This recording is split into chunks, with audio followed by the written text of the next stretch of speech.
Getting ready for gardening season. Got these at Menards because I can't find mine that aren't completely shattered. So put a bunch of seeds indoors and drill little holes so there's some drainage, and then you just pop, this guy into one of his bottoms. Boom. So then you can do a bottom watering instead of just always doing the top, and that'll help with reducing mold and other issues. This is the mix that I'm going to be using. I didn't go into my compost pile or anything. I don't know if you can see. It is peat moss. I was trying to get coco coir, but I got a better deal on peat moss. And garden soil mix for pots. And I use probably 1/8 of the gardening soil mix because it has nutrients in it and stuff.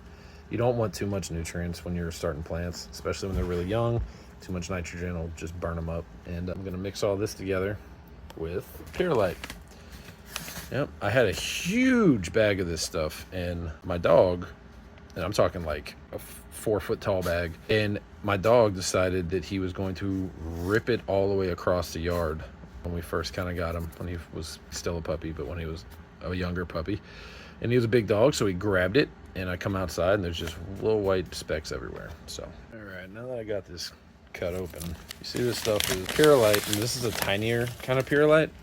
You can get it in about 3 different sizes. Normally, I'll just get whatever's cheapest, but this stuff is actually this fine little stuff is really good for starting plants, or if you have something that needs pretty good drainage. Medium to large size are actually, in my opinion, really good for outside vegetables because it creates like a bigger pocket. And all these are expanded, some kind of rock. It might even be perlite rock, I really don't know. But they heat it up and it explodes like popcorn. And it's kind of dusty, so probably shouldn't be doing this in here, but I'm just gonna sprinkle a little bit slowly. And some people measure it, I don't. I just kind of eyeball it. So I like to do less than a 1/4 of it perlite. I don't need a ton of drainage. This might actually be good. I don't need a ton of drainage until I start growing a little bit. Plus I'm sort of overplanting. So then you take it, and what I do is I just kind of spread it around. I don't want it to be super dusty. Just mix it in. The majority of this is coco coir. Or not coco, sorry, peat moss. Most of this is peat moss. And my preferred way to do this is actually outside with a wheelbarrow. Just use a shovel and just mix it in, and then throw some compost in. But it's too cold for me to go out and get my compost. And my wheelbarrow is actually, it rusted out. I have to get a new one, like my big wheelbarrow.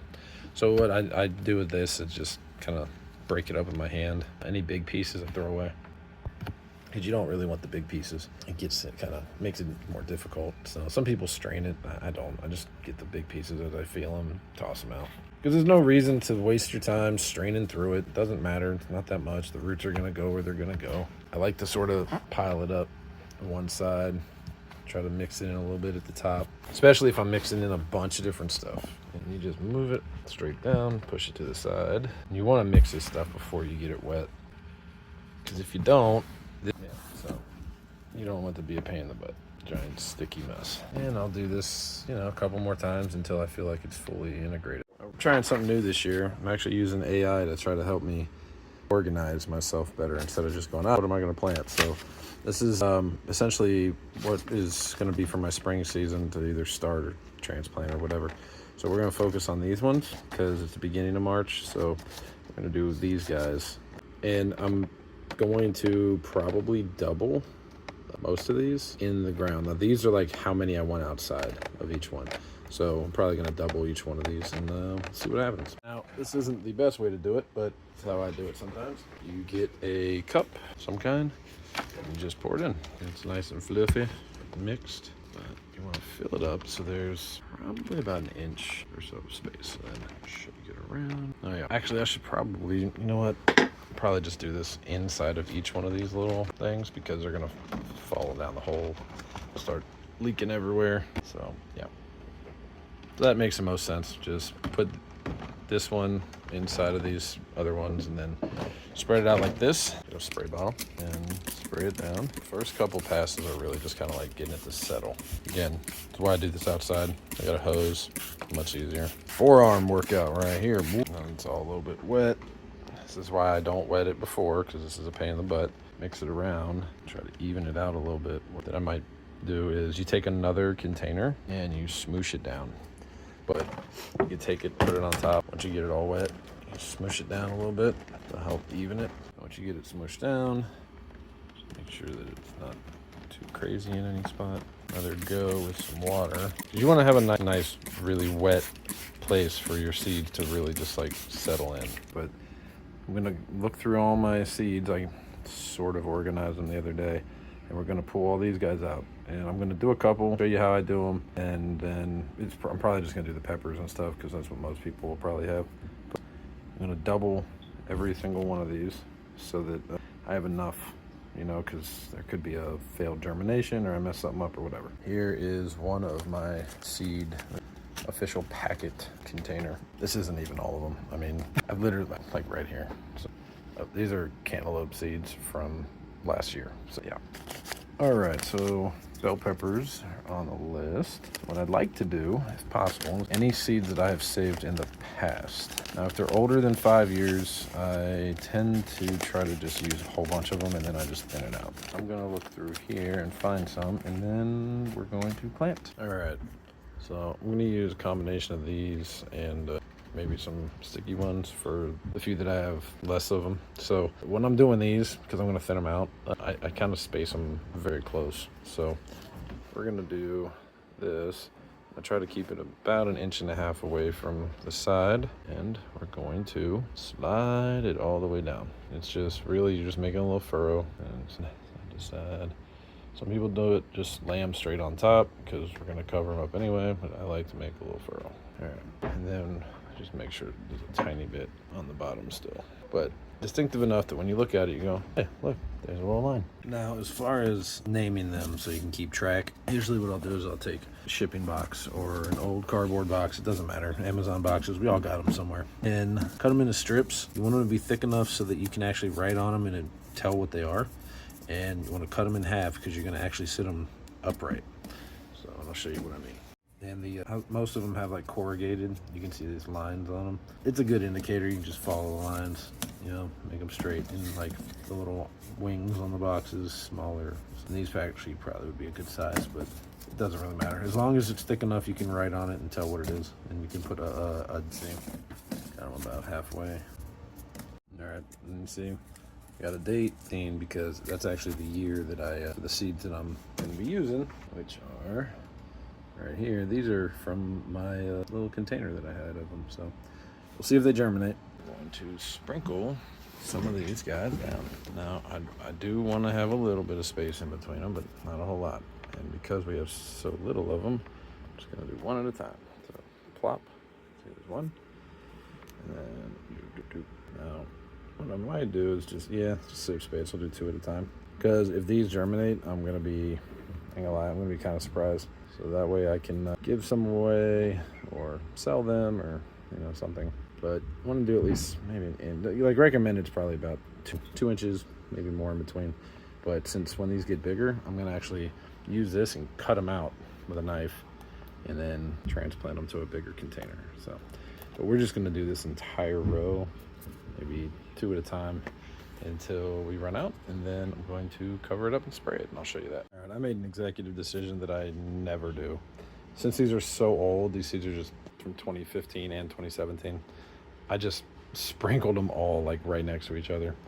And my thought process really is this honestly is probably gonna have like 20 to 30% germination rate, probably. I mean, there's no way it can be that much more than that.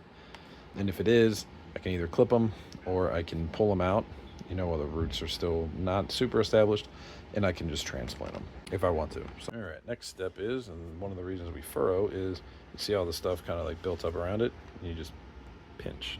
Let me take our little strips that we made, and I just plopped this guy here just so I could kind of remember better where it is, but all the way down. And then I always put, if it's one full row, then I'll either have one at the end, so I know if I'm just only going straight rows. But since I'm going to have a bunch of different peppers in here, like technically the next furrow is going to be to the right of this white thing, so it's going to give it about, you know, 1.5, 2 inches off to the side. So, and I just watered that in, and at the end of everything, I'm going to take the little things out after I add a bit more soil. And I don't actually use covers for these. So I'll put a little aluminum foil around the lights in the area that I'm going to use. I'll have some heat at the bottom.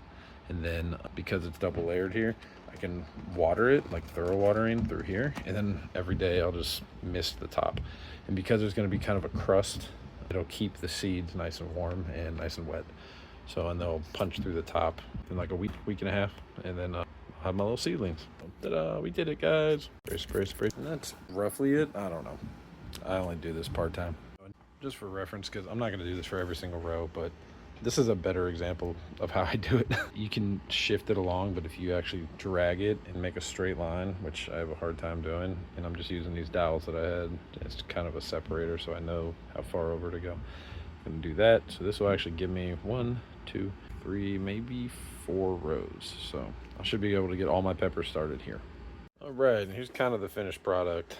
I added another very thin, well, I would say very thin, but like a thin layer of the dry soil on top. And then once I made sure just, it was covered everywhere and it was kind of as thick as I like, went back through and watered it in, made sure these guys were even, watered it back in. Now this guy, I'm going to set off to the side, but he's going to go on a heat mat underneath a grow light, but the light's going to be off until I see some sprouts, So it'll be interesting. I think I've got like 5. Yeah, I got all 5 more of these to go. I might actually not need them looking at my list, but next is onions, and then I've got 1, 2, 3, 4, 5, 6, 7, 8, 9, 10. I've got 10 different herbs that I'm gonna start this year. All right, cool. Hopefully this helped. All right, just got all my alliums finished, which is chives, white Spanish onions, and what's red beard bunching onions. So yeah, got a good amount here. I'm definitely gonna have to thin them out because I don't know if you know it, but allium seeds or onion seeds are super tiny. So it's got all my brassicas done. I actually got 2 kinds of broccoli. This one's, I didn't realize it, but the package was from 2015.